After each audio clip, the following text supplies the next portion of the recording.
Esta es la tarde en el continente americano. Cuando anochece en Europa y amanece en Asia, así cae la tarde en el continente americano y transcurre la noche y el amanecer en el resto del mundo.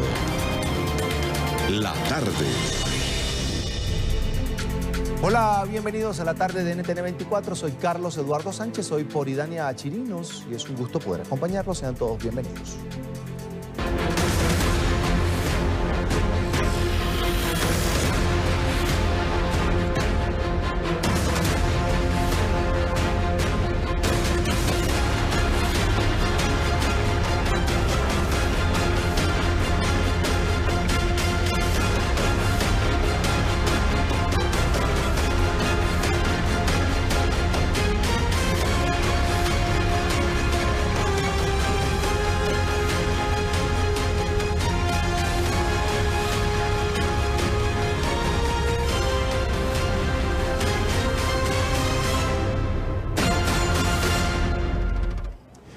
Son las imágenes de una nueva caravana de migrantes centroamericanos que caminan hacia los Estados Unidos. Son más de 2.000 hondureños los que han iniciado un peligroso recorrido de más de 2.000 kilómetros en busca del llamado sueño americano. Este nuevo éxodo será tema de análisis más adelante aquí en la tarde de NTN 24.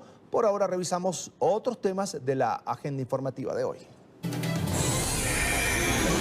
Es noticia una nueva jornada de represión contra los manifestantes antigubernamentales en Nicaragua. 40 personas se fueron arrestadas por la fuerza pública mientras participaban en la marcha convocada por la llamada Unidad Nacional Azul y Blanco. Entre los capturados estuvo un ciudadano costarricense que fue liberado hace poco, según la Cancillería del país. La comunidad internacional condenó el uso de la fuerza por parte del régimen de Daniel Ortega y pidió además la liberación de los detenidos. No cesa la represión en Nicaragua. Este sábado, las fuerzas del régimen de Ortega agredieron brutalmente a un grupo de manifestantes. Arrastraron por el piso jóvenes, mujeres y hombres adultos por igual, solo por ejercer su derecho a la protesta. En la nación centroamericana, desde septiembre se declararon como ilegales las protestas que no cuenten con el permiso del gobierno. ¡Padre Santísimo! ¿Por qué lo golpearon así? El secretario general de la OEA condenó los hechos, exigió la libertad de los detenidos. Exigimos al gobierno de Nicaragua libere a manifestantes retenidos, respete el derecho a la protesta pacífica en el país y cese la represión y todo tipo de intimidación contra líderes políticos y la población civil. El presidente de Costa Rica también se unió a las voces de condena. Profundamente preocupantes las detenciones de esta mañana en Nicaragua. La represión que está sufriendo el pueblo nicaragüense debe acabar. Mientras que la Comisión Interamericana de Derechos Humanos instó al régimen sandinista a respetar la libre protesta. La CIDH expresa profunda preocupación por detenciones de esta mañana en Nicaragua y reitera que la protesta social es un derecho legítimo de los ciudadanos. Llama al Estado a respetarlo y garantizar seguridad de las personas en contextos de manifestaciones públicas de protesta. La libertad de prensa también se vio afectada durante la jornada. Un periodista de la agencia de noticias Reuters fue arrollado por un presunto integrante de fuerzas de choque sandinistas, mientras que un fotógrafo de un diario local fue detenido por la policía. La comunidad internacional sigue preocupada por la represión a los movimientos de oposición al gobierno de Daniel Ortega en Nicaragua. La Organización de Naciones Unidas ha llamado la atención a Managua para que encuentre caminos de diálogo en vez de recurrir a la violencia contra manifestantes opositores. NTN 24 en el lugar de la noticia con nuestro periodista Alejandro Rincón. Alejandro, una buena tarde en Nueva York. Hola, feliz tarde para todos. Desde el pasado mes de abril, la Organización de Naciones Unidas ha sido constante en sus llamados de atención y de preocupación por la violencia política que afecta al territorio nicaragüense. Lo que ha trascendido el pasado fin de semana, donde se ha reportado la captura de por lo menos 40 manifestantes de oposición, así como la represión contra quienes volvieron a tomarse las calles en territorio nicaragüense para protestar contra el gobierno de Daniel Ortega, pues hace hace que Naciones Unidas reanime sus voces, no solo de preocupación, sino también de llamados de atención a los nicaragüenses para que, en la medida de lo posible, la violencia, los ataques y las agresiones no sean la vía para solucionar sus problemas en materia política. NTN 24 ha consultado directamente a la Secretaría General de la ONU sobre lo que ha trascendido el fin de semana en Nicaragua y esta fue la respuesta que obtuvimos. Bueno, primero que todo creo que es importante que se le permita a la gente manifestarse de forma pacífica y libre. Eso es un derecho básico, por supuesto. El secretario general continúa manteniendo su posición de que haya una necesidad de diálogo político e inclusivo. Esta reacción de la ONU, obtenida por petición de NTN 24, adhiere a la que en las últimas horas han hecho otro conjunto de organismos internacionales, entre ellos, por ejemplo, la Comisión Interamericana de Derechos Humanos desde la ciudad de Washington, capital de los Estados Unidos, ha expresado también su preocupación por la violencia contra los manifestantes de oposición. Asimismo, ha reclamado la liberación inmediata de las últimas personas que han sido capturadas por expresar libremente su rechazo al gobierno de Daniel Ortega.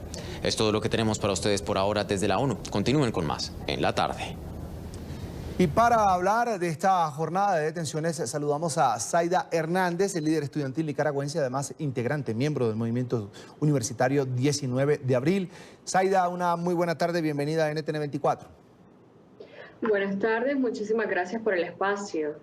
Zaida, podemos reportar, podemos subrayar este episodio del fin de semana hasta hoy en cuanto a represión como un incremento, como algo especial, o ha sido la constante del régimen de Daniel Ortega cuando se trata de manifestaciones antigubernamentales y, por supuesto, una vez que las autoridades dictaminaron que cada una de las protestas que se desarrollen en el país, si no tienen el permiso del gobierno, es decir, de la presidencia de la República, de la presidencia de Daniel Ortega, son ilegales. ¿Cuál es la situación?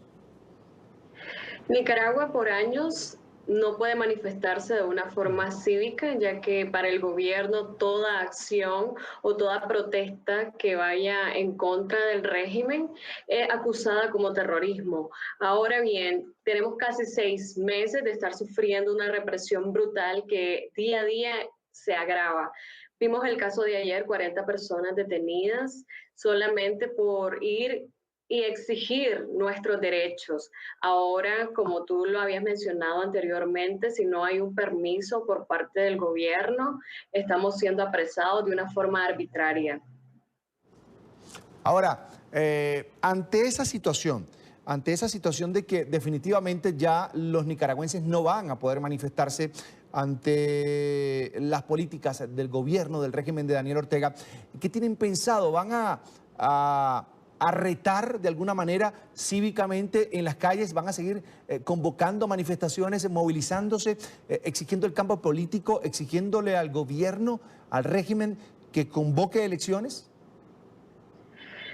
El pueblo nicaragüense, como decimos popularmente, el régimen nos ha quitado todo, que nos ha quitado hasta el miedo. Y nosotros estamos claros que un derecho constitucional ir y protestar de una forma cívica y pacífica como lo hemos estado haciendo hasta el día de hoy. Por supuesto, las calles no las vamos a abandonar. Esta es nuestra forma de ejercer presión, pero también obligatoriamente debemos de replantear estrategias que podamos seguirnos manifestando y no poner en peligro muchas vidas y ya no necesitamos más presos políticos, ya no queremos más muertos y sabemos que el régimen para oprimirnos, para callarnos, eso va a ser siempre, nos va a mandar a la Policía Nacional, al Ejército de Nicaragua y a las turbas financiadas por él para agredirnos. Eso quería preguntarte, Zaida, ¿siguen actuando en paralelo a los cuerpos de seguridad, a la policía? Esas bandas criminales, las llamo yo así, paramilitares que están a las órdenes del régimen, del presidente, además del partido de gobierno, el Frente Sandinista? Sí, por supuesto, ellos siguen financiando a estos delincuentes, a estos verdaderos terroristas que andan intimidando a la población, andan sacando a cada uno de los que nos hacen denominar azules y blancos, porque lo único que portamos es nuestra bandera. Ahora andar la bandera de Nicaragua significa un acto terrorista. Están siendo, no tiene paz la gente en su casa, está siendo detenida arbitrariamente en sus hogares y en las calles. Y claro que sí, esta gente ha sido armada y financiada, reciben un pago un pago miserable, pero sin embargo la gente se está prestando a reprimir porque el gobierno sigue financiando.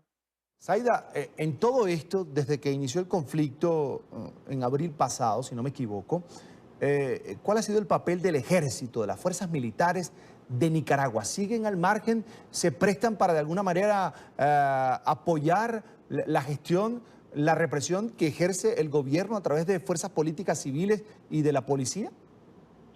Por supuesto, ellos son copartícipes. Sabemos que el ejército de Nicaragua tiene la potestad para desarmar a todas estas turbas, a todos los paramilitares. Sin embargo, no lo han hecho porque ellos están apostando a la normalidad, a la estabilidad económica, que es a lo que ellos se deben, porque ellos tienen muchos intereses económicos y por eso guardan un total silencio en complicidad de todos los atropellos, de las violaciones de los derechos humanos que vivimos los nicaragüenses. Esta persona costarricense que fue detenida en medio de una manifestación ya fue liberada, tenemos entendido que es así, pero ¿bajo qué condiciones esta persona fue a dar a prisión? ¿Fue capturada por la fuerza pública? No es el primer caso de un miembro costarricense que ha sido detenido. Lo liberan porque el gobierno de Costa Rica exige la liberación, pero siempre te ponen condiciones que no podés ir a las calles, no podés manifestarte de una forma cívica porque es motivo suficiente para ponerte en prisión. Ellos estaban únicamente ejerciendo su derecho a decidir, a exigir justicia, porque todos los nicaragüenses exigimos justicia, democracia y libertad para Nicaragua, y por eso mismo es que te están apresando. Ahora, la comunidad internacional, desde que inició este conflicto, llamémoslo así, en Nicaragua, desde que una buena porción de los nicaragüenses decidió salir a las calles, hacer tomas, manifestarse, hacer pancartas para decirle al gobierno de Daniel Ortega, ya no te queremos más, había iniciado también de alguna manera pronunciamientos, estaba dando apoyo a esa tesis de que en Nicaragua pudiera darse un diálogo, se dio, está suspendido, no ha avanzado, pero de alguna manera ejerció presión para que en Nicaragua se escucharan las voces que no están de acuerdo con el gobierno. ¿Sientes que ese nivel de presión internacional bajó en los últimos meses, quizás en el último mes?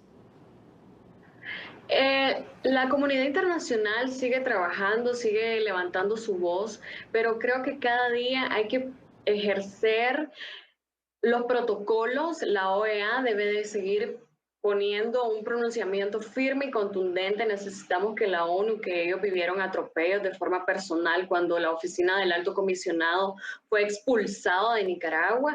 Creemos que lo más ideal es que los crímenes que ha cometido el régimen de Ortega y Murillo sean tipificados como crímenes de lesa humanidad por la Corte Interamericana de Derechos Humanos. Bien, quiero agradecer a Zaida Hernández, es líder estudiantil nicaragüense, miembro integrante del movimiento universitario 19 de abril. Zaida, gracias por compartir con nosotros estos minutos aquí en la tarde de NTN 24. Hasta la próxima. Gracias. También es noticia España, que dio un drástico giro en su posición sobre la crisis en Venezuela. Esto durante el Consejo de Ministros de Asuntos Exteriores de la Unión Europea, que se celebra en Luxemburgo.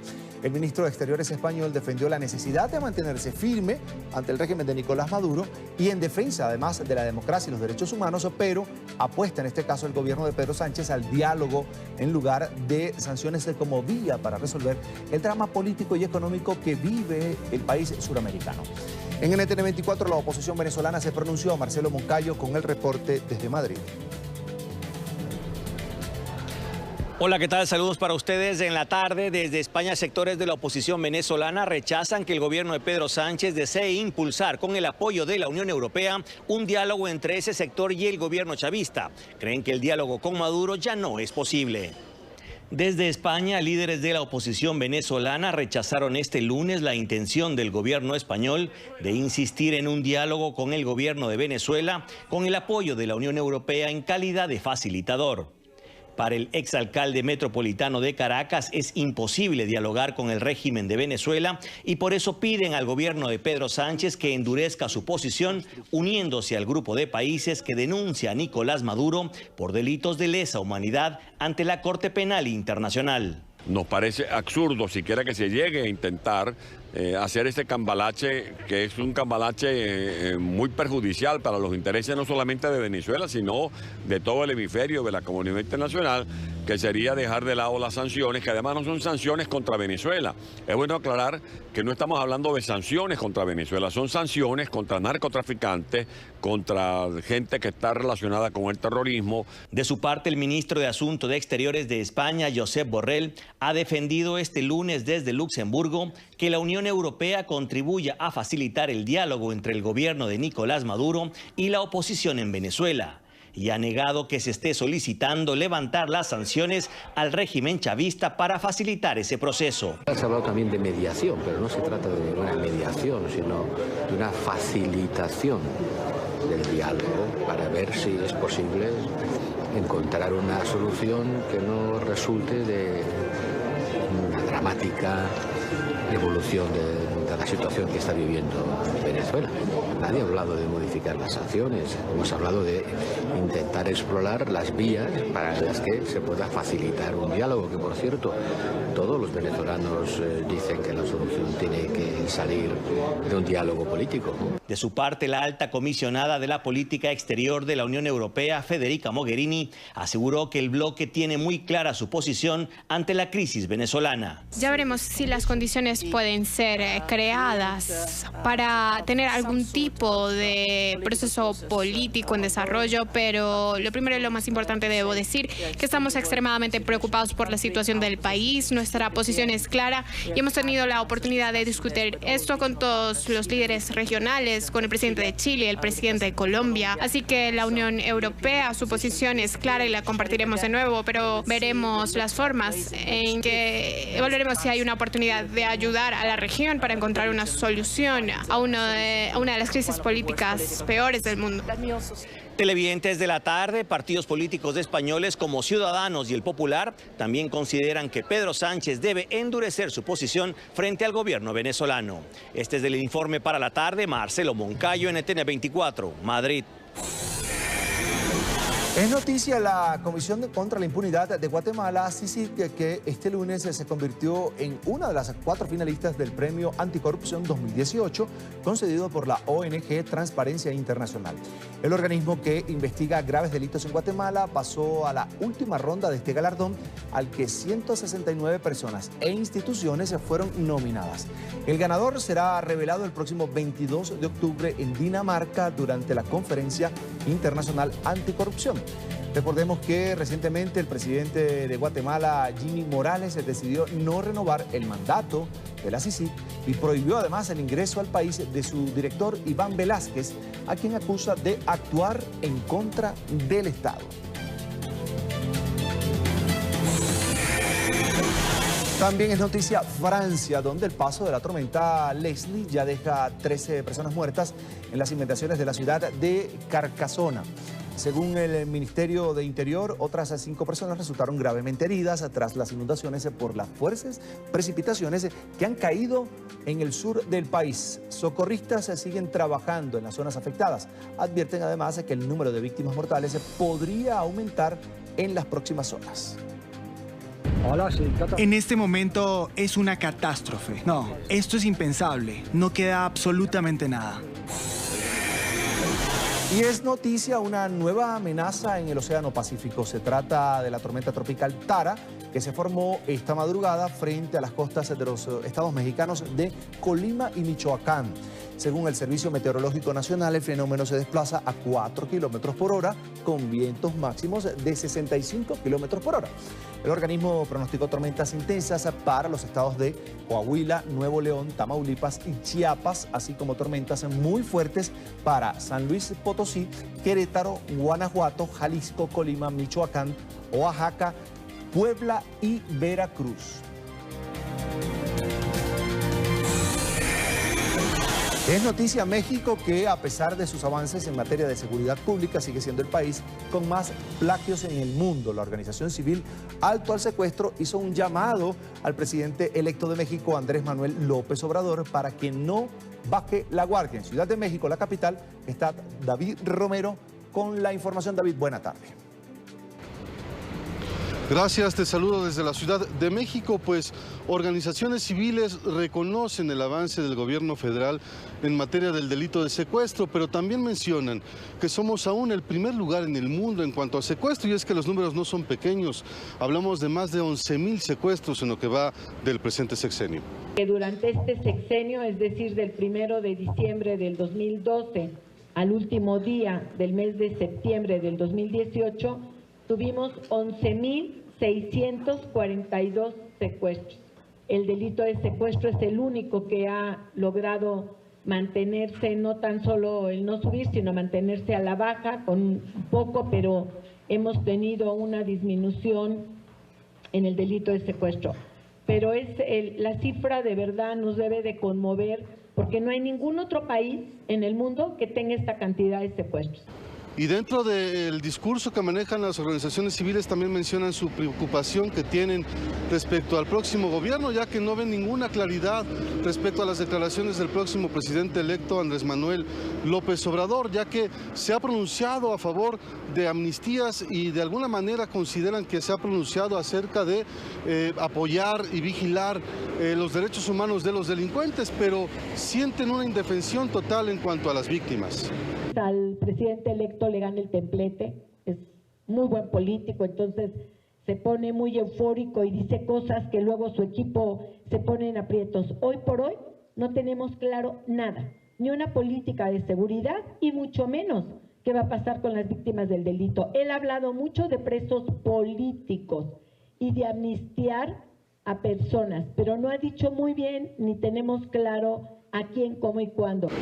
Y es así como esta organización civil Alto al Secuestro una vez más alza la voz en pos de aquellas personas que han sufrido el delito de secuestro, ya que también comentaban los recursos económicos que se manejan por parte de la Federación en apoyo a las víctimas cada vez se reduce, mientras que la cantidad de dinero que se le otorga a los delincuentes fue de un 500% más en lo que va de este sexenio. La información que tenemos desde Ciudad de México, regresamos con ustedes a nuestros estudios. David, gracias. Una buena tarde para ti, por supuesto, en la capital mexicana. Nos acompaña a esta hora Isabel Miranda de Wallace, es la presidenta de la Asociación Alto al Secuestro, encargados precisamente de publicar este informe. Ya la veo en pantalla. Una muy buena tarde. Bienvenida a NTN 24.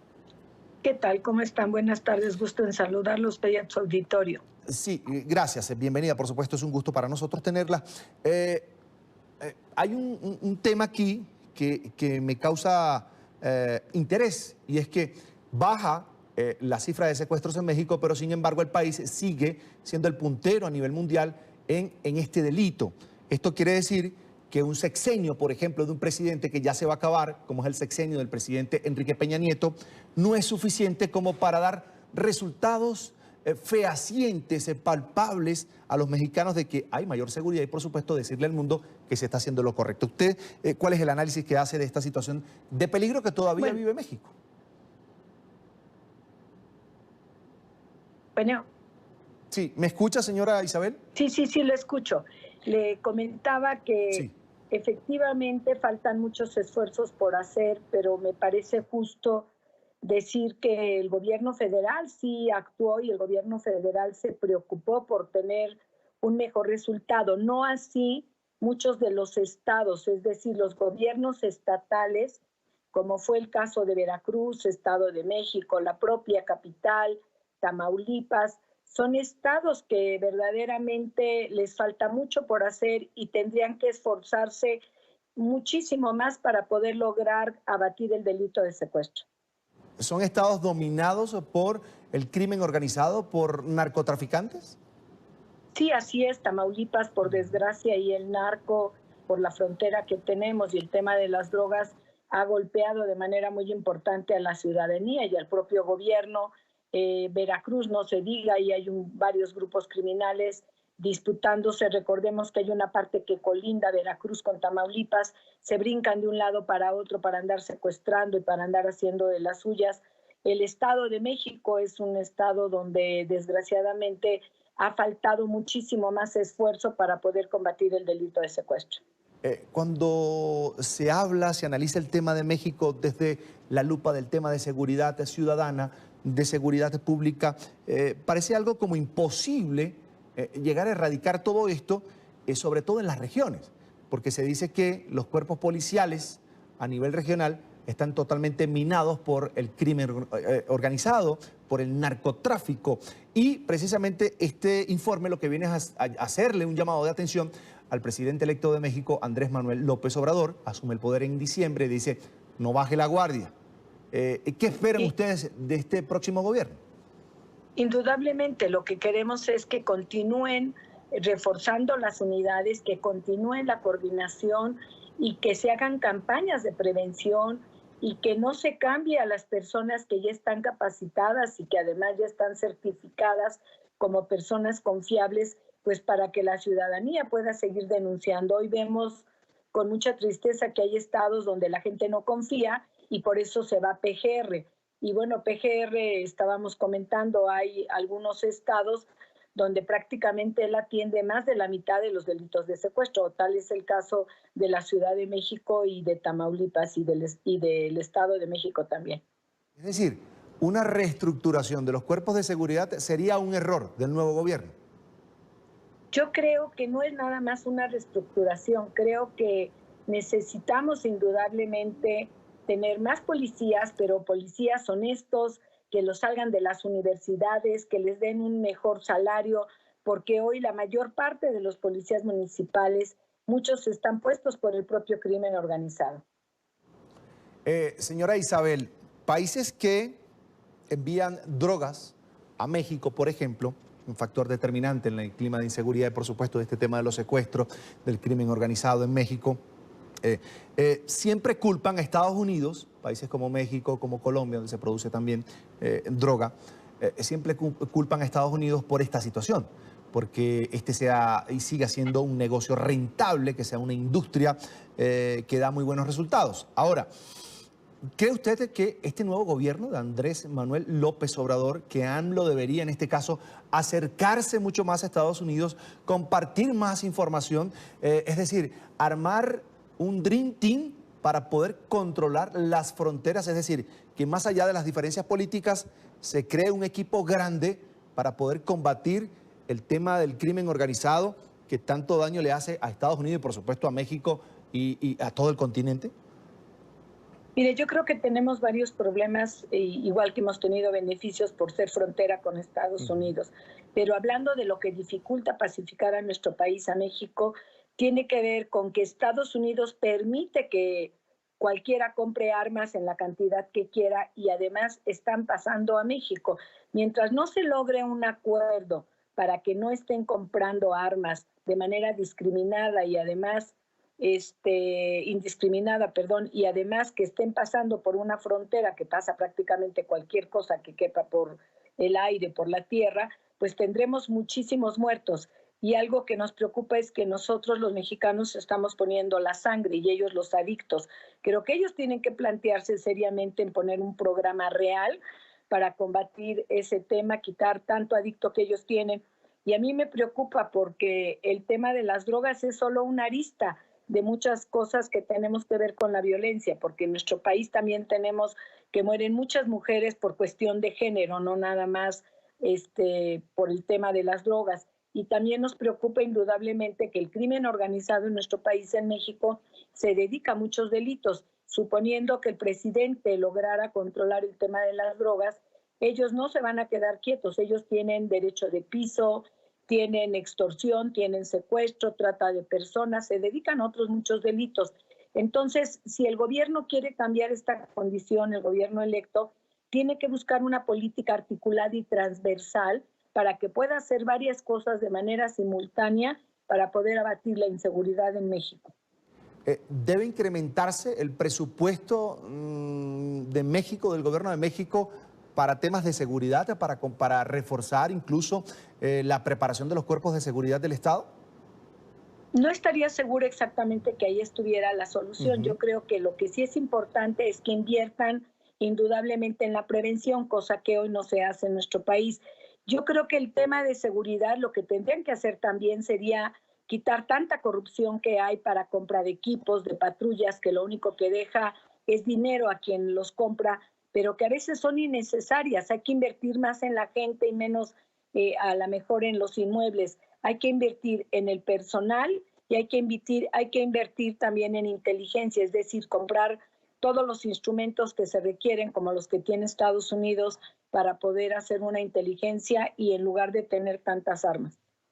Bien, quiero agradecer, allí la ven en pantalla, es Isabel Miranda de Wallace, es la presidenta de la Asociación Alto al Secuestro, encargados de publicar este informe que hace varias observaciones sobre el delito del secuestro en México y hace un llamado además al nuevo presidente electo del país, Andrés Manuel López Obrador, a quien no baje la guardia. Le doy las gracias por compartir con nosotros estos minutos. Tenga usted una muy buena tarde. Gracias, buenas tardes. Hasta la próxima. También es noticia el anuncio de un nuevo bebé real. El príncipe Harry y su esposa, la ex actriz estadounidense Meghan Markle, que se casaron en mayo, esperan su primer hijo. Harry, de 34 años, y Meghan, de 37, se dieron el sí el 19 de mayo en la capilla de San Jorge del Castillo de Windsor, en una ceremonia que fue seguida por millones de telespectadores en todo el planeta. El anuncio lo realizó el Palacio de Kensington en un comunicado. A sus altezas reales, el duque y la duquesa de Sussex, les complace anunciar que la duquesa de Sussex espera un bebé para la primavera de 2019. Así llegamos a la primera pausa aquí en la tarde. Recuerden seguirnos en nuestras cuentas de Twitter. Allí están en pantalla @NTN24, nuestra cuenta madre @NTN24BE con información de Venezuela y mi cuenta personal @CESánchezM. Al regreso hablamos de la marcha de los más de 2.000 hondureños que buscan llegar a Estados Unidos y que huyen además de la violencia y la pobreza en su país. Volvemos en minutos.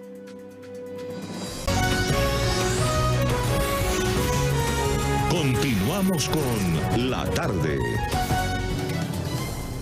Ya estamos de vuelta con más de la tarde aquí en NTN24. Una caravana de más de 2.000 hondureños inició este sábado un éxodo a pie hacia los Estados Unidos. Los migrantes que buscan mejorar sus condiciones de vida se enfrentan ahora a un viaje de más de 2.000 kilómetros, una travesía además peligrosa. Operaciones de bandas delictivas, cruce de ríos y desiertos con animales salvajes son solo algunos de los riesgos que deben asumir. Más de 2.000 hondureños partieron el sábado hacia Estados Unidos en busca de mejores condiciones de vida. Caminaban por la carretera hacia la frontera de Honduras con Guatemala en un intento de recorrer los 2.000 kilómetros de una ruta peligrosa por las operaciones de bandas delictivas, cruces de ríos y desiertos con serpientes. Muchos aprovecharon que buses y camiones se estacionaban para subir apiñados hasta que no cabía nadie más.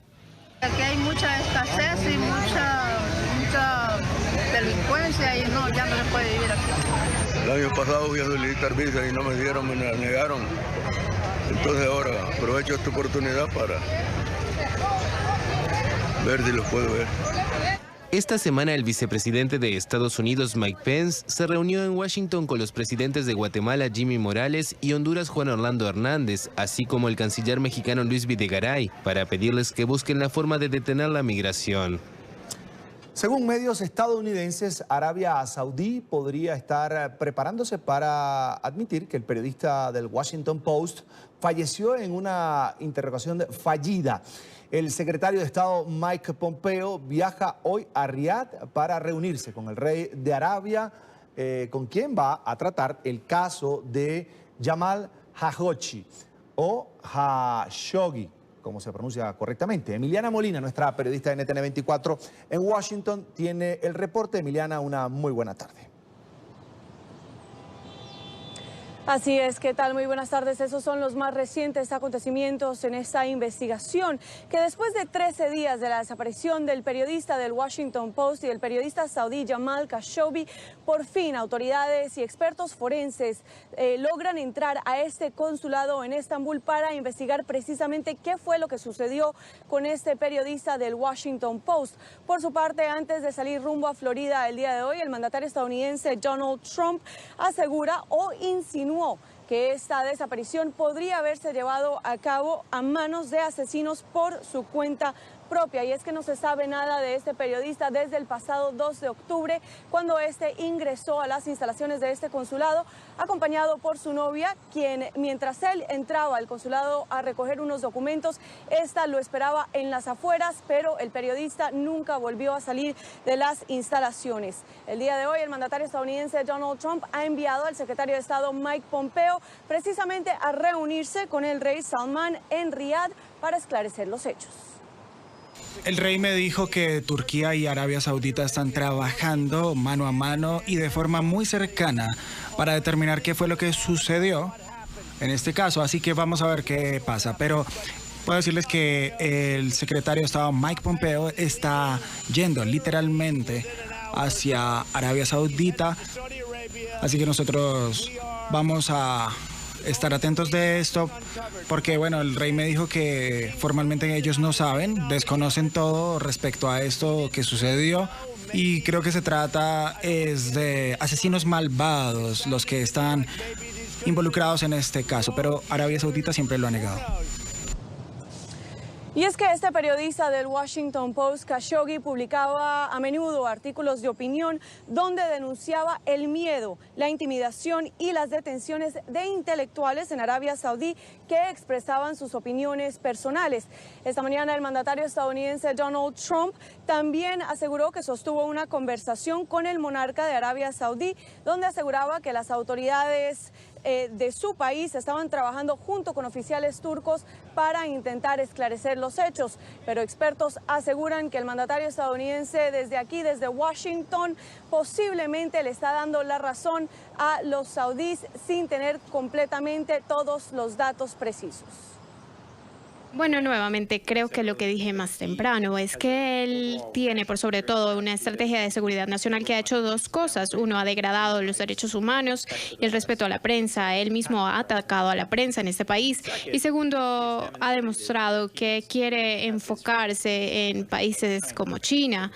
Así que en lugares como el Medio Oriente, esto significa que los Estados Unidos van a ser más dependientes de compañeros como Arabia Saudita. Y creo que por eso el presidente Trump estaría en desacuerdo de ir más allá de esta estrategia. Incluso ha criticado al rey en diferentes oportunidades, que no tendría poder sin apoyo de Estados Unidos. Recientemente se han revelado imágenes de este periodista ingresando al consulado saudí en Estambul. Sin embargo, autoridades de otros países le piden, en este caso, a las autoridades saudíes que demuestren con los hechos y con las imágenes que en efectivo este periodista sí terminó saliendo del consulado. Pero por ahora solo queda esperar a las declaraciones que tendrán las autoridades saudíes sobre lo que realmente ocurrió en las instalaciones de este consulado el pasado 2 de octubre. Esta es toda la información que tenemos desde la Casa Blanca. Estamos en directo. Emiliana Molina, regreso al Centro Internacional de Noticias. Gracias, como siempre es un gusto, Emiliana. Una muy buena tarde para ti, por supuesto. Mientras tanto, hoy se llevó a cabo un registro en el consulado de Arabia Saudita en Turquía. Autoridades turcas y saudíes investigan la sede diplomática de Riad en Estambul como parte de las pesquisas sobre el asesinato del periodista disidente saudí Jamal Khashoggi.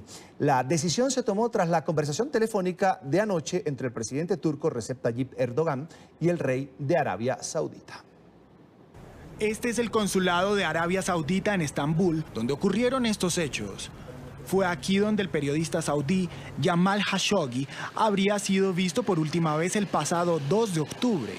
Un grupo de 2 investigadores turcos y saudíes entraron hoy al consulado para investigar la desaparición del comunicador, crítico con las políticas del reino. El registro se produce tras una decisión conjunta entre el presidente turco Recep Tayyip Erdogan y el rey saudí Salman bin Abdulaziz. Las autoridades de Turquía aseguran tener una grabación de audio del presunto asesinato del periodista realizada por el reloj inteligente que portaba el periodista Khashoggi cuando entró al consulado.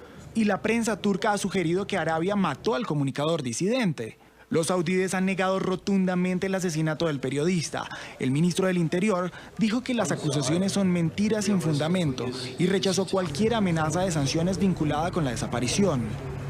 Además, amenazó con contraatacar en caso de medidas hostiles. El presidente estadounidense Donald Trump amenazó el sábado con aplicar un castigo severo a Riad en caso de que esté implicado. La desaparición del comunicador ocasionó que políticos estadounidenses pidan a Trump que presione el caso. Estados Unidos y Arabia son países aliados estratégicos de la región. Khashoggi, columnista saudí del Washington Post y residente en Estados Unidos, visitó el consulado de su país en Estambul para obtener documentos necesarios para su matrimonio. Su prometida ha asegurado que él nunca salió del edificio. Y la administración de Donald Trump pone en la mira el crimen transnacional. Este lunes, el fiscal general de los Estados Unidos, Jeff Sessions, identificó a los 5 grupos criminales más peligrosos y prometió además sacarlos de las calles de la Unión Americana. En la lista figuran 4 bandas criminales latinoamericanas. Escuchen, son la Mara Salvatrucha, los cárteles Jalisco Nueva Generación, los cárteles también de Sinaloa y el Clan del Golfo. Carolina Valladares, periodista en NTN24 en Washington, tiene toda la información. Carolina, una muy buena tarde. ¿Qué tal? Buenas tardes. Llama la atención que de los 5, 4 son latinoamericanos.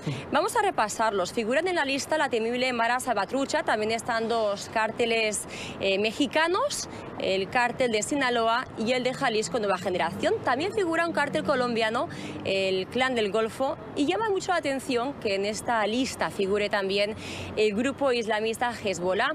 Dice Sessions que su objetivo es implementar la petición de Donald Trump de sacar de las calles a todas estas organizaciones criminales, dijo, para siempre. ¿Y cómo se va a implementar todo este plan? Pues ha creado un equipo especial compuesto por agentes especializados en combatir el narcotráfico, el terrorismo, también en el blanqueo de dinero, y van a estar todos ellos liderados, encabezados por el vicefiscal de Estados Unidos, Rod Rosenstein. He ordenado a cada uno de estos comités para proveerme con recomendaciones específicas dentro de 90 días en la mejor forma de seguir estos grupos, las tácticas que usan y cómo también podemos sacarlos de nuestras calles.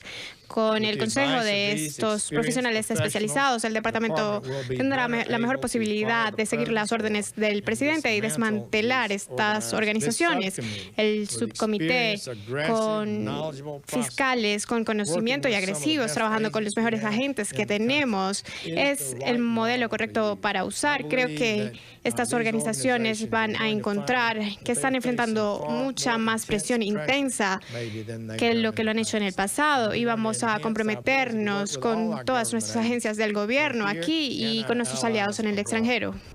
Con esta medida, el fiscal general de los Estados Unidos, Jeff Sessions, estaría acercando posturas con Donald Trump, puesto que acabar con el crimen organizado en las calles de Estados Unidos es una de las principales promesas y objetivos de la administración del presidente. Todo ello además tiene lugar cuando quedan pocas semanas para las elecciones legislativas de noviembre, tras las cuales se ha especulado y mucho que el presidente pudiera destituir al fiscal Jeff Sessions. Desde Washington, Carolina Valladares para NTN24. Carolina, una muy buena tarde. Gracias por ese reporte. Desde la capital de los Estados Unidos, seguimos en territorio de los Estados Unidos. El presidente Donald Trump visita la zona de la Florida, que fue devastada por el paso del huracán Michael. El fenómeno tocó tierra en la costa noroeste de este estado la semana pasada como la tormenta más poderosa, más fuerte en tocar tierra en Estados Unidos en casi 50 años y ha dejado al menos 19 muertos. En el sur de la Florida está nuestra periodista Paola Serna con el reporte. Paola, buena tarde. Hola, ¿qué tal? Muy buenas tardes. Tras haber decretado el estado de desastre mayor en Georgia, el presidente Donald Trump se trasladó a Florida, donde fue recibido por el gobernador estatal Rick Scott. Viajó en compañía de la primera dama para ver de primera mano la tragedia que viven en la costa este, las localidades que fueron impactadas por el poderoso huracán Michael. El presidente se reunió con varias de las personas afectadas, estuvo acompañado también por representantes de la agencia de desastres FEMA, habló con las personas y aseguró que lo que vio es difícil de creer. Han trabajado con FEMA, ya han trabajado con los primeros socorristas. El trabajo se ha hecho acá y ya eso ha sido increíble. Así que muchas cosas increíbles han hecho ustedes y por eso yo quiero agradecerle, gobernador. En medio de la emergencia más grande y de todo lo terrible que sucedió acá, estuvieron ustedes, así que muchas gracias. Según cifras no oficiales, hay 19 víctimas mortales. Aún hay cerca de 40 personas desaparecidas, mientras las unidades de rescate ven con menos posibilidades de hallar sobrevivientes entre las ruinas. Desde Miami informó Paola Serna para NTN 24. Paola, gracias. En Miami, pausa aquí en la tarde y al regreso, ronda de noticias por Venezuela. Hoy familiares de presos políticos exigieron la libertad para quienes permanecen tras las rejas, según ellos, por pensar distinto a la llamada revolución bolivariana. Quédese con nosotros, ya regresamos con más. Continuamos con La Tarde.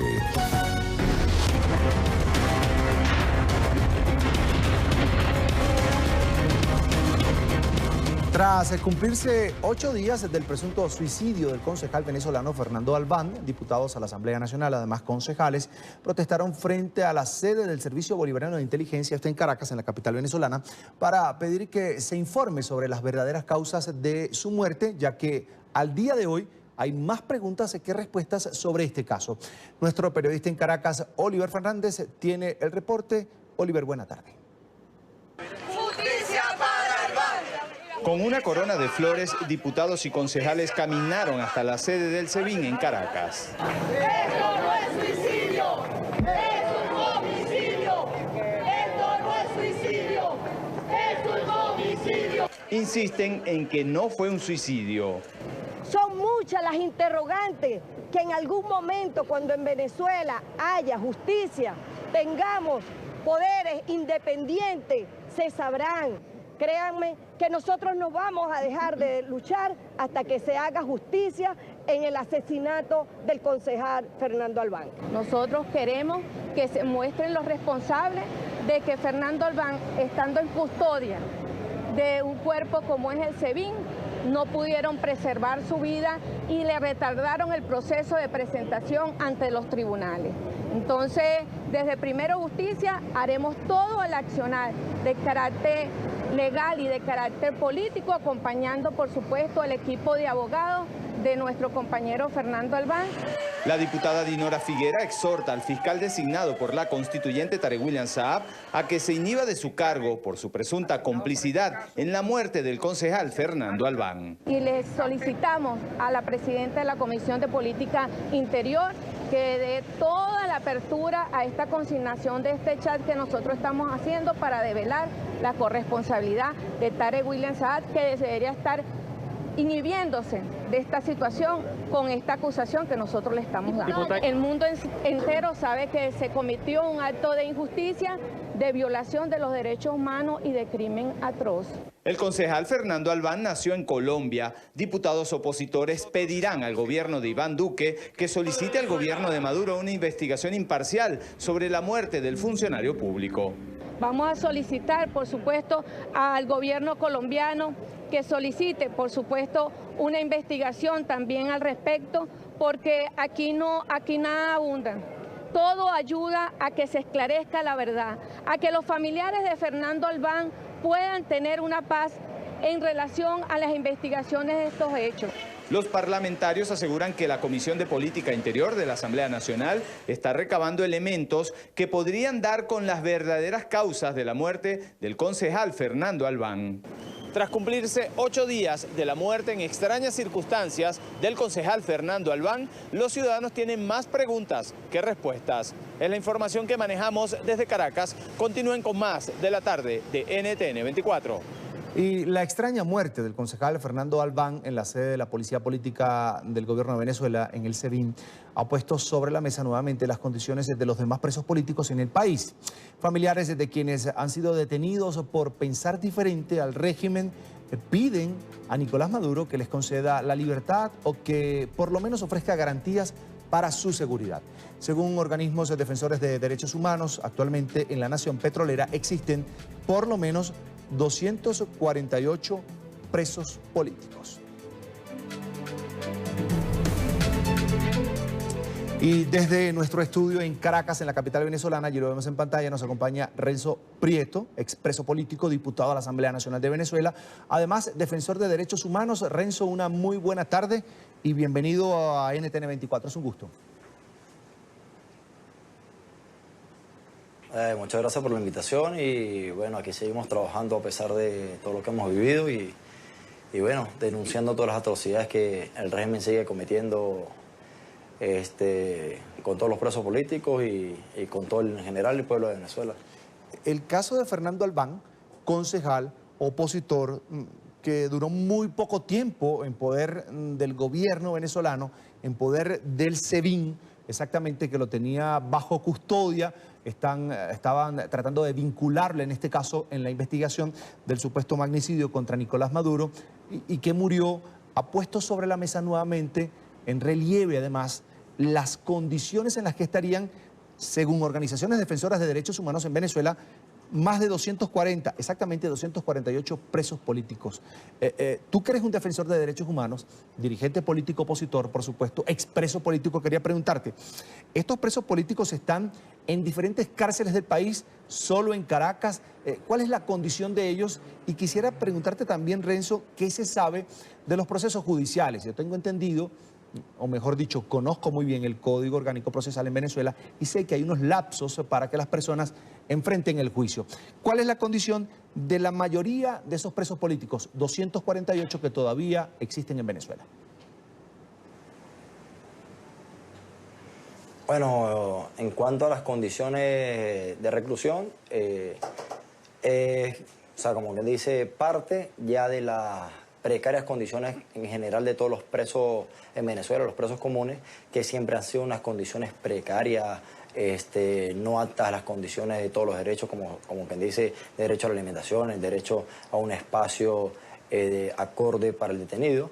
Y al caer el preso político, no es como quien dice ajeno a aquello, más bien incluso se le afinca las violaciones a sus derechos, ya que no es solo el tema de la violación de aquel, como quien dice, que principalmente es el de la tortura, porque siempre se lo digo a todos, la tortura no inicia desde el momento en que lo detienen, ya que son inocentes, todos y cada uno de los presos políticos. Entonces, en el momento en que lo detienen ya empieza la tortura, tanto para él como para sus familiares.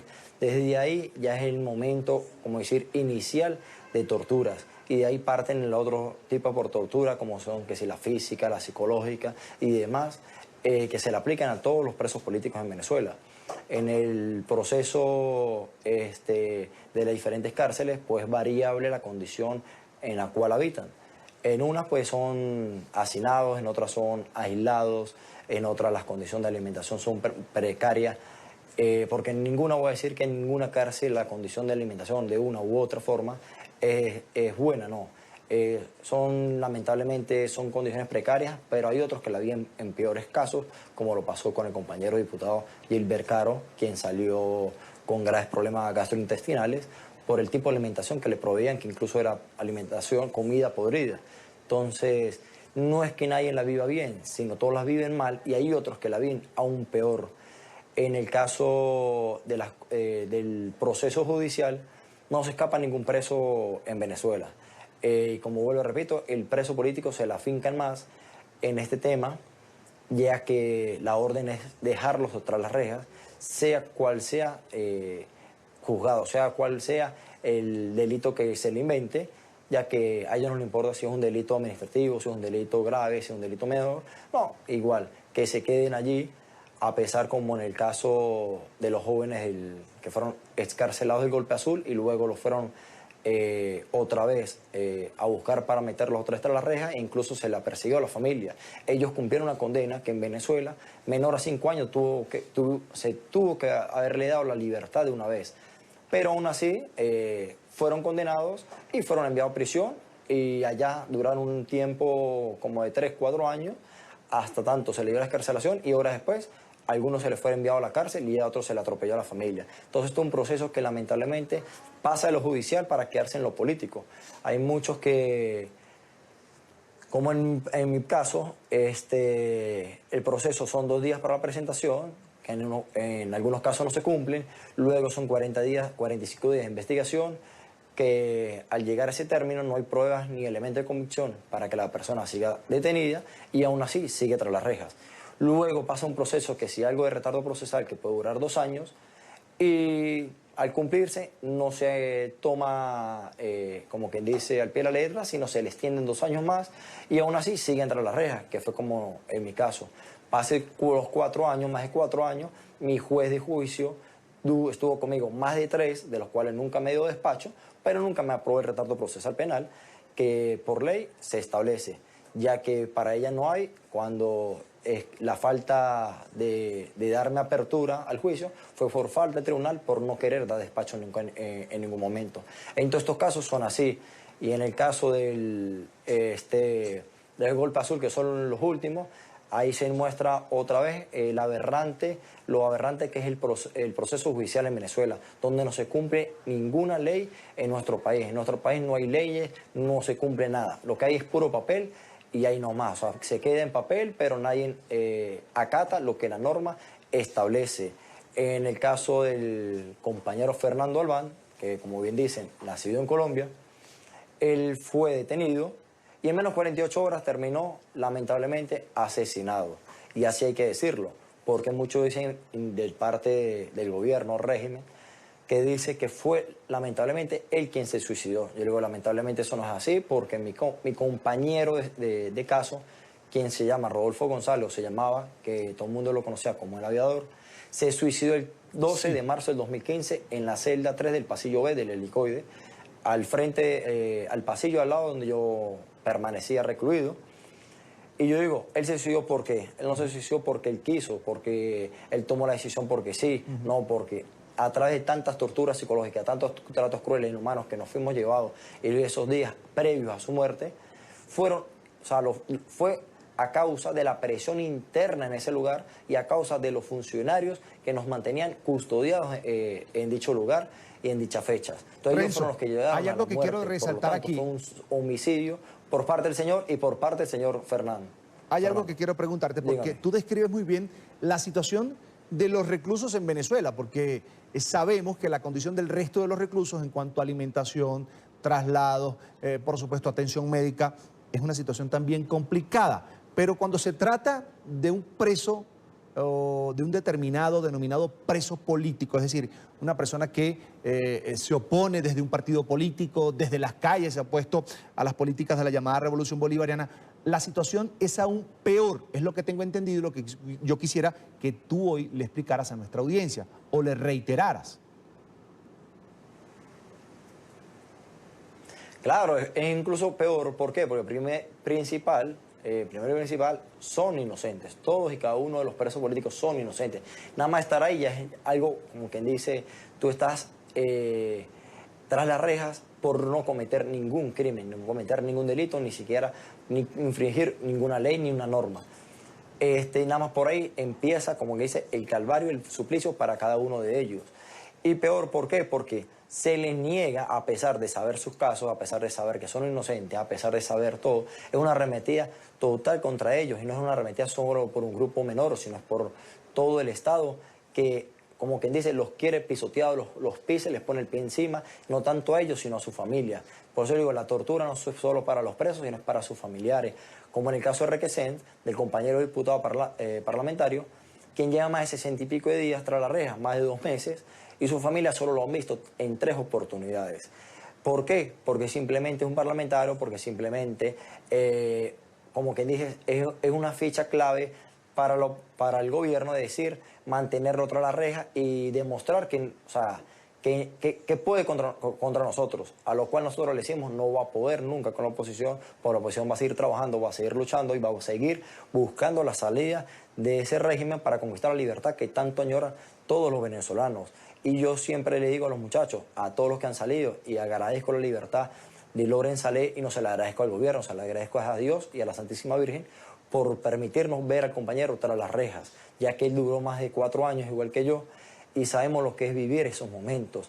Y como él, yo sé que él y cada uno de los presos están claros de que cada momento, como siempre lo he dicho incluso a la familia Requesens y a todas las personas, yo sé que Juan, cada minuto que pasa tras las rejas, lo lleva con la frente en alto. Porque a pesar de los atropellos, a pesar de las torturas, de los tratos crueles y de la injusticia que se le comete, él está claro que si hay que pagar ese precio, se pagará con la frente en alto por ver la libertad de Venezuela. Y a pesar de todos aquellos tratos que se nos malos que se nos aplique, lo llevaremos con la frente alto y nunca más, nunca vamos a querer que se nos elimine esos tratos y vender la libertad de Venezuela. Preferimos soportar eso, preferimos vivir eso antes que entregar a Venezuela. Ante tanto atropello, Renzo, tú lo relatas muy bien porque compagina con el relato de los familiares de los presos políticos, de las esposas, de los hijos, de los abogados, de la gente que ha logrado salir como tú, de las que son consideradas en este momento por la oposición mazmorras del régimen venezolano. Hay preocupación, por supuesto, por lo que ocurrió con Fernando Albán. El gobierno insiste en que se suicidó y pareciera que ese es un argumento como para justificar lo que pasó. En todo caso, la responsabilidad del gobierno era garantizar su vida y que tuviera acceso a una justicia libre, imparcial, independiente. Pero vamos a escuchar el clamor de los familiares de quienes todavía están tras las rejas por pensar distinto a la llamada Revolución Bolivariana. Escuchemos.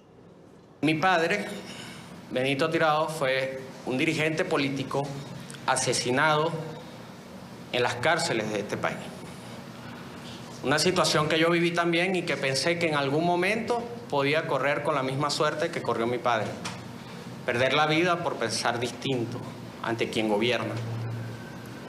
Sin embargo, sabemos que hay personas que están en la política actual, que dirigen las riendas políticas de nuestro país, que vivieron en una situación parecida, igual a la que yo viví, y son los hermanos Rodríguez. Por eso quiero decirle a Jorge Rodríguez, a Delcy Rodríguez, que ya basta del ensañamiento. Se le sigue violentando sus derechos fundamentales a Juan porque no le han permitido el acceso a sus abogados. El día de hoy me acaba de notificar el doctor Joel García, porque ahí la asistencia legal es lunes y jueves, y hoy le negaron el acceso. Los abogados no han tenido acceso a Juan desde el día de la audiencia. ¿Cómo se prepara una defensa si no tienes oportunidad de hablar con la persona al cual estás defendiendo? Queremos desde aquí darle toda nuestra fuerza, solidaridad y amor a la familia de Fernando Albán. No vamos a descansar hasta lograr la justicia. En el caso de Fernando, Rodolfo González, también preso político asesinado, y Carlos García, también preso político asesinado. Son 3 desde el año 2014 que aparecen muertos bajo la custodia del Estado. Renzo, de esos presos políticos 248 que registran las organizaciones defensoras de derechos humanos en Venezuela, que aún existen en el país, ¿cuántos, por ejemplo, tienen orden de liberación? Libreta de excarcelación. Es un caso que la gente desde fuera de Venezuela lo ve como muy ilógico. Es decir, un juez decide que ya estoy en libertad y en este caso la sede policial o el centro de reclusión en el que estoy cumpliendo esa prisión preventiva que me ordenan en una primera instancia, pues se niega a ser notificado. ¿Cuál es la situación y cuántas personas están bajo este panorama de que tienen la boleta de excarcelación y todavía siguen en prisión? En este caso, con boleta de excarcelación, Le nombro un caso muy, como quien dice, conocido, que es el de los polichacaos, de los cuales eran 14, fueron excarcelados 12, y queda el comisionado Fred Mavares y el polichacao Rigi Andrade, quienes estaban recluidos en la sede del SEBIN en el Helicoide y fueron enviados a un penal en la segunda toma de esa sede de inteligencia. Fueron sacados bajo cuerda, sin órdenes, sin ninguna orden de traslado, y fueron llevados y recibidos en ese penal. Después de tener como más de 2 años con boleta de excarcelación y nunca proceder a ejecutarla en el Helicoide, ahora esperamos que el penal, o sea, las acepte y ejecute la orden judicial por la cual el tribunal nunca les halló ni pudo tener ninguna prueba, ningún elemento de convicción en contra de ellos, y le dio orden de excarcelación. Pero también el penal dice que no va a recibir boleta porque no está a nombre de ellos, porque está a nombre del SEBIN. Está esperando a que sea al nombre del penal, ya la ratificaron, ahora no, dicen que no quieren ratificaciones, que no sé qué, que lo otro, siempre buscando excusas, pero es donde yo digo, para eso hay excusas, para eso buscan problemas, pero para recibirlo en el penal, cuando no había orden de traslado para el dicho penal, ahí sí lo recibieron, sin ningún problema, sin ningún atropello, sin nada, venga, aquí lo recibimos. Cuando eso está ilegal también, porque no hay orden de traslado para el penal donde están recluidos actualmente. Entonces hay una incongruencia, entonces ahí es donde se demuestra el atropello y como dice, y la o sea, donde se afinca el régimen con los presos políticos, sin problemas, sin ninguna discriminación, o sea, sin ningún, como quien dice, pudor, dejarlo tras la reja, sin mayor edad, o sea, como que déjenlos allá y veré cuál día que me acuerde, ese día los libero, los escarcelo o les emito que se cumpla dicha orden de escarcelación. Esperamos pronto se estén puestos en libertad porque no son culpables ningún preso político, pero principalmente aquellos que tienen orden de escarcelación, como son estos 2 polichacaos, que bien todo el mundo conoce sus casos y de los cuales 12 de los compañeros fueron escarcelados y 2 de ellos eran mujeres. Faltan ellos 2, que es el comisario Fred Mavares y Rigi Andrade, 2 funcionarios honrados y para todo el conocimiento de todas las personas y de toda la policía de Chacao y toda la comunidad, personas honorables a su trabajo, quienes respetaban su uniforme, siempre trabajaban y mantenían el uniforme, como quien dice, bien en alto, y que lamentablemente están padeciendo el terror y el atropello de este régimen. Bien, hay una situación, y le voy a pedir a producción que me ponga también esta noticia que se está registrando en Venezuela, la denuncia en este caso que hace la diputada a la Asamblea Nacional de Venezuela, Adriana Pichardo. Ella denunció hoy el allanamiento a su residencia a través de su cuenta en Twitter. La dirigente opositora expresó su rechazo luego de que una comisión de la Policía Política venezolana se presentara en su casa, según dijo, sin una orden judicial. Al parecer estaría en la mira del régimen de Nicolás Maduro, que la acusa en este caso de encubrir a 4 militares desertores que fueron liberados el pasado jueves. En rueda de prensa, la política explicó el incidente. Los hemos convocado el día de hoy porque quiero denunciar una situación muy grave. Aproximadamente a las 10 de la mañana, una comisión del SEBIN de 5 funcionarios con armas largas de manera violenta se presentaron en mi residencia, apuntaron a la cabeza del vigilante, quien les decía que no les iba a permitir la entrada si no les mostraban una orden. Prácticamente le dijeron la orden es esta y le pusieron el arma en la cabeza.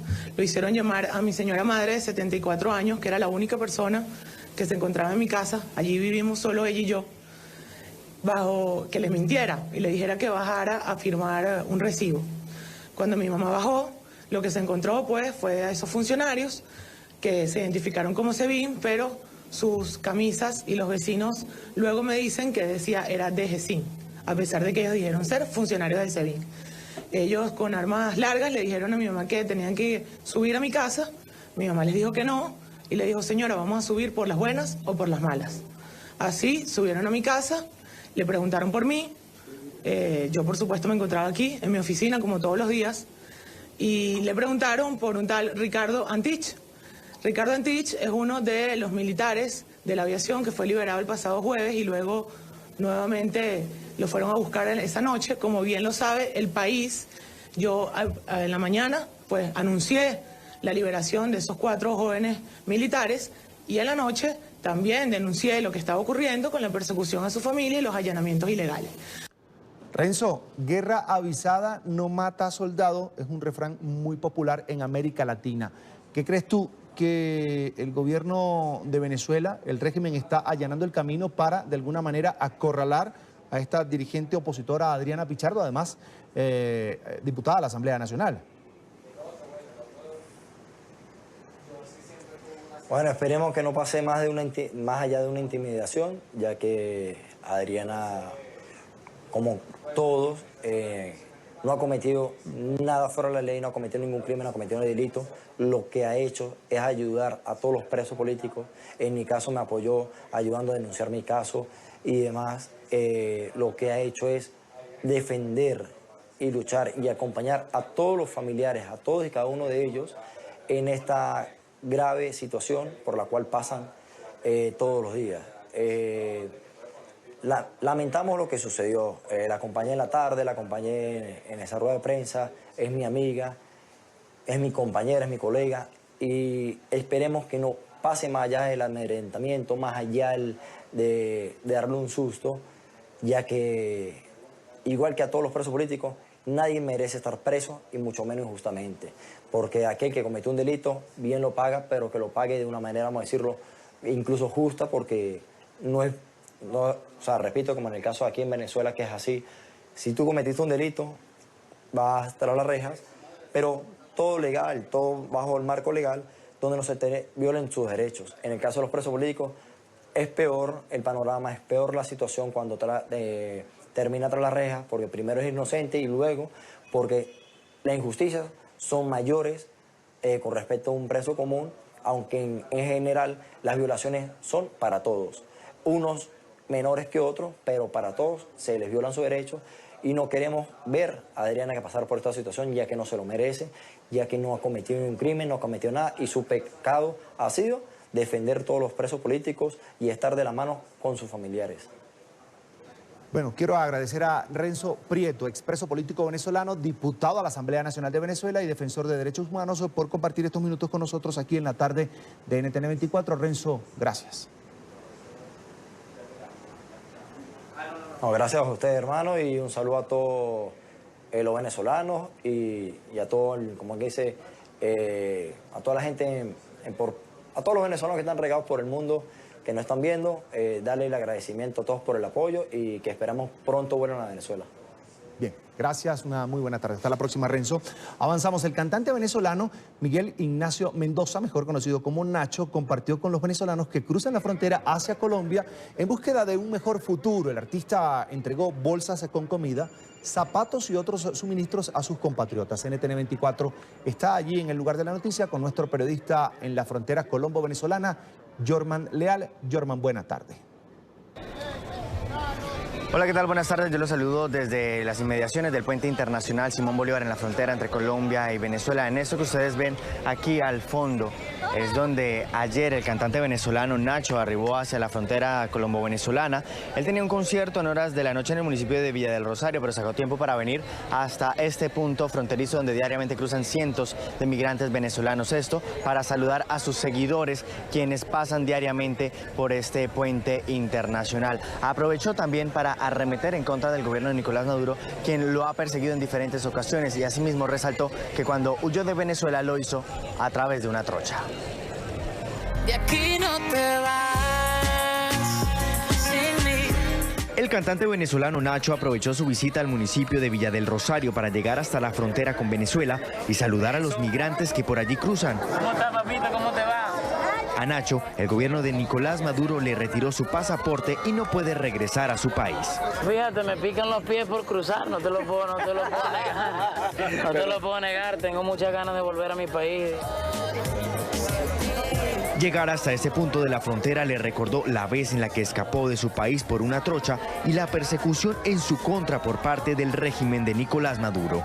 Yo tuve que salir por una trocha y Colombia me recibió porque tuve problemas para salir y fue un ataque de parte del régimen a mi persona. Durante su recorrido, Nacho entregó algunas ayudas y mercados para los venezolanos más necesitados que se encontraban cruzando por la frontera colombo-venezolana. Posteriormente de entregar unos mercados hacia algunos de los venezolanos más necesitados en este punto fronterizo, Nacho se desplazó hacia lo que serían las inmediaciones aquí del corregimiento de La Parada y en la noche dio un concierto para los cucuteños, los norte santandereanos y también algunos venezolanos. Agradeció a todo el pueblo colombiano por las ayudas que le han brindado a los ciudadanos venezolanos y asimismo manifestó su continuo apoyo al pueblo de Venezuela. Pues esa es la información que les presentamos desde la frontera entre Colombia y Venezuela. Para NTN 24, Jorman Leal, continúen ustedes en nuestro Centro Internacional de Noticias. Buenas tardes. Una muy buena tarde para ti, Jorman, en la frontera entre Colombia y Venezuela. Así hacemos una nueva pausa aquí en la tarde. Quédense allí. Ya regresamos con más temas de Venezuela, por cierto. Continuamos con La Tarde. Ya estamos de vuelta con más. Un intento por frenar el éxodo venezolano. Así define la Asamblea Nacional de Venezuela la creación de la denominada Policía Migratoria, que fue anunciada por la vicepresidenta de la República, Delcy Rodríguez, para ejercer, según ella, total control de 72 puntos migratorios fronterizos de puertos y aeropuertos. Expertos en materia de seguridad señalan que esto debería hacerse a través de la Policía Nacional, pues así está establecido en la ley de policía vigente en Venezuela.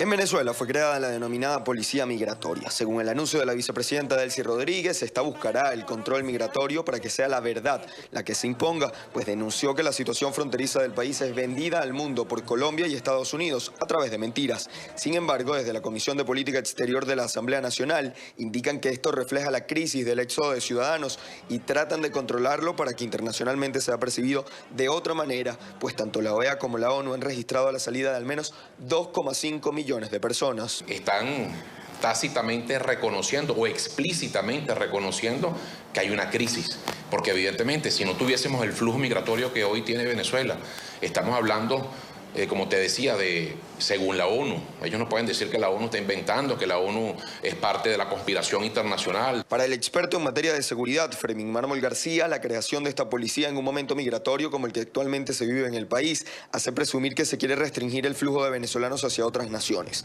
Explicó que según la Ley de Policía Nacional de Venezuela, estas responsabilidades deberían recaer sobre la Policía Nacional Bolivariana, pero hay precedentes como la creación de la Policía Anticorrupción. Hay que plantear ese problema de una policía migratoria ahorita, trae como consecuencia suponer que vienen restricciones para ser más activos y más reactivos con la salida de venezolanos del territorio nacional.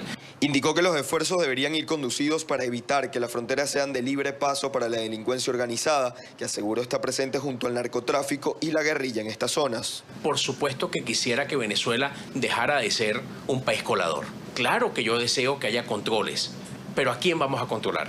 Empecemos a controlar las estructuras del crimen y el producto de las estructuras del crimen. Allí es que tiene que haber el control.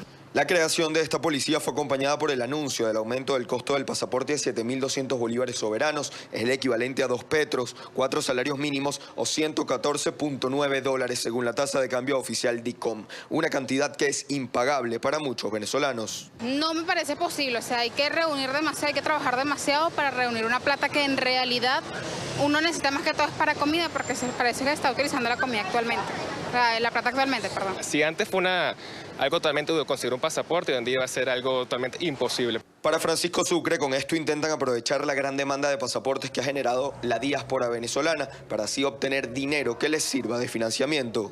No es para viajar y hacer turismo, porque aquí no se puede en este país ni comer.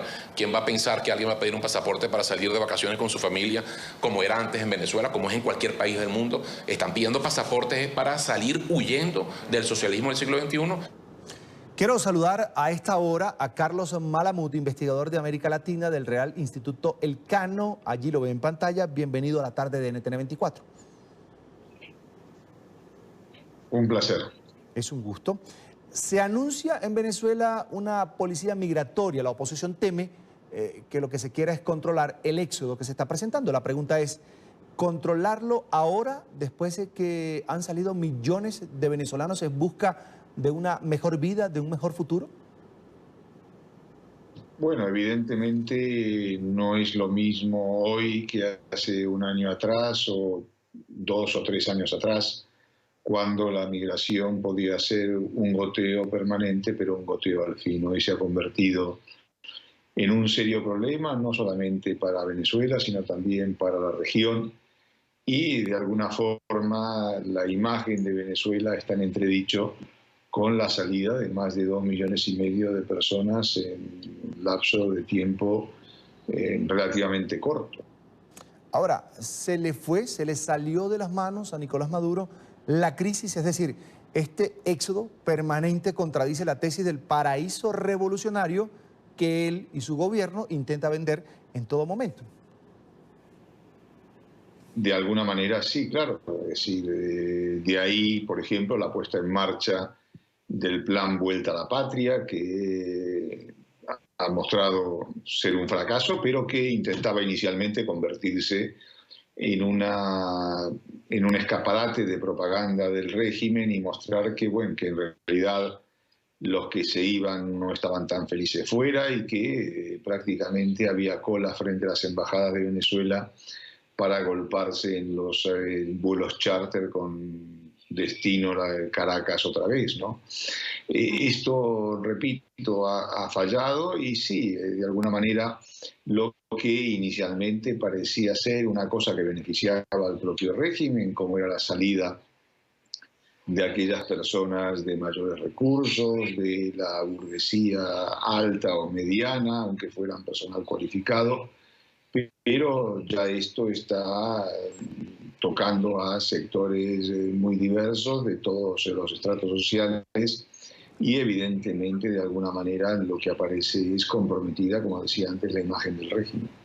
¿Usted cree que la presión internacional y la mala imagen, además, y que deja como rastro este éxodo, es lo que está llevando al régimen de Nicolás Maduro a crear esta policía migratoria que además va a controlar, según la vicepresidenta de la República, pues 72 puntos fronterizos? Bueno, no solamente, esto evidentemente también, pero tienen ahí un serio problema de descontrol. Las salidas masivas en distintos puntos fronterizos complican de alguna manera el mantenimiento del orden social y político al interior del país, y este es otro elemento que también tienen en cuenta, ¿no? Es decir, una salida masiva y descontrolada de gente no beneficia al mantenimiento del régimen y sobre todo a la imagen internacional que quieren proyectar. Pero, señor Malamud, usted decía hace unos minutos que esto no solo ha complicado al gobierno de Venezuela, sino a los gobiernos de América Latina que no estaban preparados para recibir a todas estas personas. ¿Estamos a punto de un colapso en la región por el éxodo venezolano? De momento no, es decir, de momento es verdad que América Latina nunca había conocido un proceso de migraciones internas tan fuerte y tan concentrado en un lapso temporal tan corto y que esto evidentemente está causando problemas en muchos países de la región, comenzando por Colombia, que debido a la larga frontera que tiene con Venezuela es el país que está pagando un precio más alto por esta llegada masiva de inmigrantes, pero todavía la situación no se ha colapsado, no ha llegado a convertirse en un tema que pueda desestabilizar a gobiernos de la región, aunque podría evidentemente darse el caso. Evidentemente se trata de una crisis regional que requiere soluciones regionales. Algunos gobiernos están trabajando en esto y es deseable que sigan avanzando en una mayor coordinación para hacer frente a tantos problemas. Y esta mayor coordinación también va a exigir una mayor respuesta internacional para poder colaborar y ayudar a los distintos gobiernos enfrentados a serios problemas con la recepción de tantos cientos de miles de inmigrantes. Sí, señor Malamud, estos últimos días en Venezuela ha vivido un sobresalto por el presunto suicidio de un concejal que había sido detenido, como tantos otros opositores en Venezuela. Y de la noche a la mañana el gobierno habla de suicidio, pues que habría saltado del 10º piso de la sede de la policía política donde estaba recluido, y hay una duda. Los opositores hablan de asesinato, abiertamente lo hacen. ¿No será que Almagro tiene razón? ¿No será que Almagro tiene razón al decir que para salvar a Venezuela no hay que descartar ninguna opción cuando ya incluso se ha hablado de la militar? Bueno, evidentemente la muerte del concejal está rodeado de situaciones muy confusas. En primer lugar, es extraño que estando en una cárcel de la SEBIN, teóricamente de alta seguridad, lo dejen ir al baño sin custodia, y en segundo lugar a un baño exterior con ventanas y sin barrotes, ¿no? Eso ya de por sí marca una diferencia importante y hace que la duda no sea razonable, sino mucho más que razonable. Pero yendo a la pregunta en torno a Almagro, si Almagro tiene razón y no hay que descartar una intervención militar, yo creo que Almagro lo planteó como una posibilidad, como algo que está ahí, pero evidentemente una situación de esta naturaleza no se va a dar si no hay un colapso del régimen o determinados países tienen o toman una decisión seria y determinada en esa dirección, ¿no? Es decir, de momento esta intervención militar creo que ni está ni se la espera. Estados Unidos, que en más de una ocasión el presidente Trump ha hecho alardes y bravatas en torno a esto, no creo que tenga la menor intención de avanzar en esa dirección por el alto costo político que podría tener para su gestión. Y sacando a Estados Unidos, no hay en América Latina ningún país que tenga la capacidad logística, militar y política de encabezar una operación de este tipo, que es complicada, sin olvidar evidentemente que el ejército venezolano, más allá de que sus generales estén viviendo una vida fácil y acomodaticia, y por lo cual el perímetro de su cintura es bastante ancho, pero sin embargo el poder de fuego del ejército venezolano sigue siendo importante, y esto evidentemente dificulta una operación de esta naturaleza. Permítame una última consulta, una última pregunta. Más allá de una intervención, ¿hay alguna solución para Venezuela? Sí, un periodista brasileño, Clovis Rossi, de la Folha de Sao Paulo, cuando surgió precisamente a partir de unas declaraciones de Ricardo Hausmann, el economista venezolano que está en Harvard, la posibilidad de una intervención militar, Clovis Rossi dijo que todo lo imaginable había fracasado en Venezuela y que por lo tanto la salida era una salida inimaginable. Yo creo que hay salidas que pueden ocurrir, sobre todo disparadas por la hiperinflación brutal que está azotando al país, y que es una situación que no puede prolongarse demasiado en el tiempo, aunque evidentemente la capacidad de resistencia del régimen, como ya lo ha demostrado, es muy alta. Pero sin embargo, no habría que descartar una fractura dentro del propio chavismo. De alguna manera, las sanciones elegidas contra determinados representantes de la cúpula dirigente del régimen va en esa dirección. Yo creo que precisamente una división, una fractura dentro del chavismo sería lo que propiciaría una salida, la búsqueda de una vía de negociación por parte de un grupo que pueda ver que con Maduro están condenados a la desaparición, y que la única forma de perpetuarse de alguna manera en el poder con ciertas garantías es iniciando una negociación que dé paso a una cierta transición y una salida de la crisis actual. Quiero agradecer a Carlos Malamud, investigador de América Latina del Real Instituto Elcano, por su tiempo para la tarde de NTN 24. Como siempre, es un gusto. Un placer.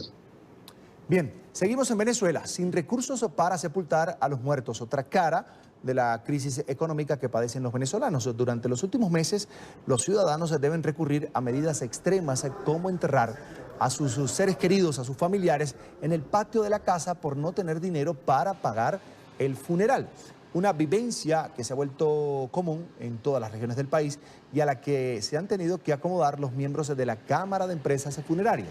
Es decir, reducir las horas de velación o cambiar el cajón de madera o metal por uno de cartón para dar cristiana sepultura a los muertos son las nuevas ofertas en medio de la escasez. La crisis que afecta hasta a los muertos. Si conseguir comida y medicinas en Venezuela ya es una odisea, darle cristiana sepultura a familiares fallecidos se convierte en una utopía. Con una inflación que según el Fondo Monetario Internacional llegará al 1.350.000%, no hay pólizas funerarias que se puedan hacer efectivas. La solución, enterrarlos en los patios de las casas. Una decisión con consecuencias de salubridad. Claro que temo porque tengo una bebé de 7 meses. Y aquí mis sobrinos vienen, alrededor hay niños. La gente no está de acuerdo, pero ajá. A Milagros le tocó optar por sepultar a su tío en la casa. Los bolívares no alcanzaban para un cajón, una funeraria y un entierro en el cementerio. Y lo poco que tenían ya lo habían gastado de hospital en hospital intentando una cura para la enfermedad. Llevamos a varios hospitales y no lo atendían. Solamente le decían que él no se podía hacer nada por él, que se lo llevaran para su casa, porque lamentablemente no hay medicamentos, no hay insumos, no hay nada. Porque esa es la ley de ahora de todos los hospitales. Luego de pedir ayuda a las autoridades y quejas de sus vecinos, la gobernación de Zulia le regaló un cajón y un lugar en un cementerio. Pero no todos los venezolanos cuentan con suerte. La realidad es más trágica que la propia muerte. Frente a la crisis, los miembros de la Cámara de Empresas Funerarias han tenido que ajustar los precios y las ofertas. Un sepelio podría costar entre $130 y $400, pero el salario mínimo en Venezuela es de solo 29. Algunos han llegado a rebajar los costos a los $65, pero solo con una hora de velación y el traslado al cementerio. Costos que igual el venezolano no puede asumir. Por ello deciden velar a sus familiares en la casa. Para ellos, la muerte hoy también es sinónimo de crisis, esa que padecen día a día. Las historias que surgen desde la crisis en Venezuela. Vamos a Perú. Continúa la polémica tras la detención de Keiko Fujimori el pasado miércoles por presunto lavado de activos. En un documento de 184 páginas, la Fiscalía da a conocer cómo se habría financiado la campaña presidencial de la líder del partido Fuerza Popular, esto en el año 2011. Aportes de fantasmas y dinero de actividades sin justificación alguna figuran en las cuentas del movimiento político. Este es un informe especial de nuestra cadena aliada en Perú, América Noticias. Esta resolución judicial de 184 páginas ayuda a resolver lo que parecía ser un verdadero misterio. Se trata en suma de la ruta del dinero que recibió el partido fujimorista en la campaña del año 2011. Usted aparece como aportante del partido Fuerza 2011, con 13.800 soles. ¿Usted dio ese dinero? No, nunca he dado ni un sol, yo no he aportado nada, no he dado ni me han dado. Yo no he aportado ningún aporte de los que mencionan en esos vouchers, nada. Así como el mototaxista Jorge Becerra y Segundo Crisanto, la Fiscalía detectó a otras 16 personas que negaron haber aportado poco más de 632.000 soles a Fuerza 2011 para la campaña presidencial de ese año. Se les conoce como los aportantes fantasma, pero no son los únicos. Ella se llama Mayra Castañón Dávila.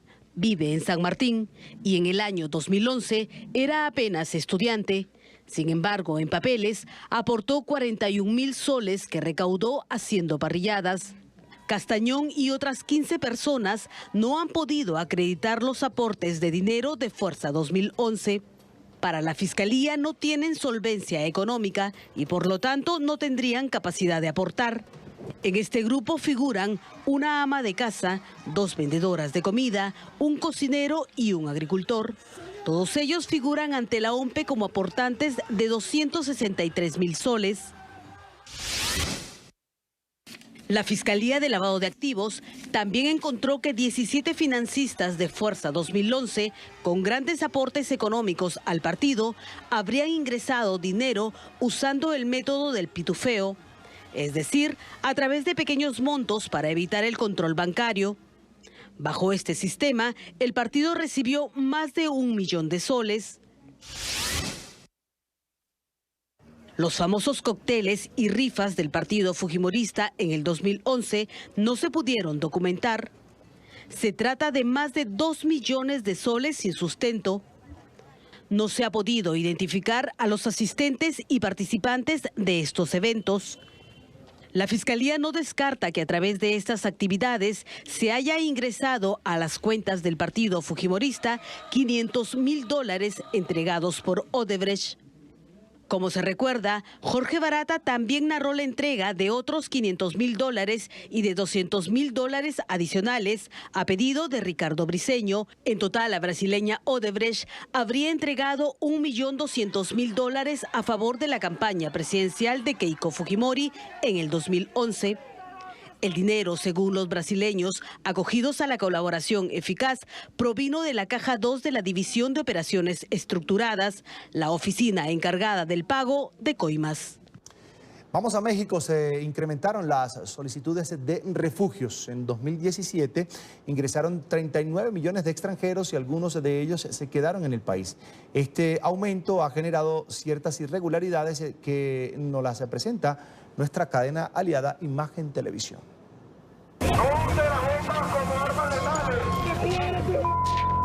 Los conflictos internos de algunas naciones de Centroamérica y Sudamérica, como la violencia, la crisis humanitaria o conflictos bélicos, han generado un desplazamiento de personas a México. En los últimos 4 años, México pasó de ser un país de tránsito a Estados Unidos a un país de destino de diversas nacionalidades, principalmente de Honduras, Venezuela y El Salvador, de acuerdo con las estadísticas e información de la Comisión Mexicana de Ayuda a Refugiados dependiente de la Secretaría de Gobernación. Las estadísticas de personas, de acuerdo a estadísticas publicadas por la Comisión Mexicana de Ayuda a Refugiados, vemos que en 2017 las nacionalidades que tuvieron más o que presentaron más solicitudes de asilo, pues en primer lugar tenemos a Honduras. Honduras presentó 4.272 solicitudes y después tenemos a Venezuela. Venezuela también cerca de 4.000 solicitudes tuvieron y en tercer lugar El Salvador. Entonces las dos nacionalidades que más solicitaron la condición de refugiado el año pasado es Honduras y Venezuela. La entrada natural al territorio mexicano por las dos fronteras se realiza de 2 maneras, como turista o empleo formal. Tan solo en 2017 se tuvo la visita de 39 millones de extranjeros de diversas nacionalidades a diversos destinos turísticos. Algunos de ellos se quedaron de manera permanente en el país, debido a que el Instituto Nacional de Migración no da un seguimiento de las personas de otra nacionalidad que entran al país.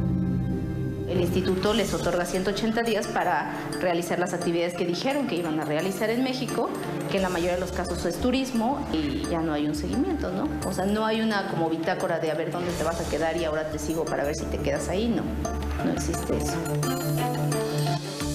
En general, ninguna institución gubernamental tiene un control de monitoreo sobre los extranjeros que entran y permanecen en México como turistas o refugiados. No hay un seguimiento, en este caso por parte de la Comisión Mexicana de Ayuda a Refugiados, que es la COMAR, sobre si están, de qué manera están accediendo a sus derechos, por ejemplo, si acceden a servicios de salud, si se les está haciendo garantizado todos estos derechos. El incremento de solicitudes de ingreso a México está generando una serie de irregularidades dentro del Instituto Nacional de Migración. Lo que sí detectamos es que la gente que no traía como una intención de venir a hacer turismo, como ya una carta de oferta de trabajo o algo más concreto para estar en México, pues quería solo pasar y lo que ellos hacían en muchos de los casos que los detectaban, pues era dar dinero, como manera de dádiva para poder ingresar al país. Mañana, las irregularidades para obtener una solicitud de ingreso de manera ilegal tienen un costo que va de los 2 a 5 mil pesos en el Aeropuerto Internacional de la Ciudad de México. Hacemos la última pausa en la tarde y ya regresamos. Continuamos con La Tarde. Llegamos al final de la tarde. Recuerden seguirnos por Twitter en @NTN24, @NTN24BE con información de Venezuela, @NTN24CO con información de Colombia y mi cuenta personal, @CESánchezM. Con gusto acompañarlos. Una feliz noche para todos.